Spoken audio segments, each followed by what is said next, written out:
Welcome back, everybody. In this module, we're going to be extending what we learned in the previous module on multinomial regression for a context in which we actually have an ordered and categorical outcome. So again, like we talked about last time, we first went from a logit framework to having multiple outcome categories, and now we're talking about ordered outcome categories, which adds an additional complexity here.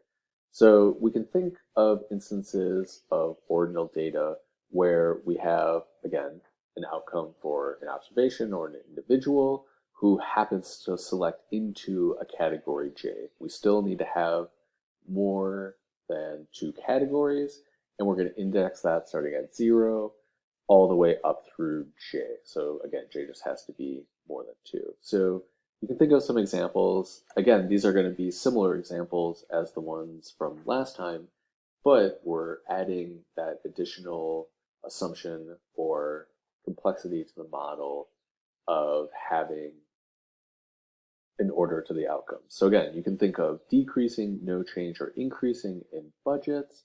I think an easier one to think of might be patient pain. So you can be in the 0, no pain, mild, moderate, severe, very severe, or worse. You could also just think of like no pain, mild to moderately severe, and like very severe. Again, these are just categories. We can dice it up any way we want. Animal extinction, extinct, endangered, protected, no regulation, like severity of regulation around animals. But again, the key question here is how do we go from an instance where we don't have order to our categories to an instance where we want to impose order on our categories?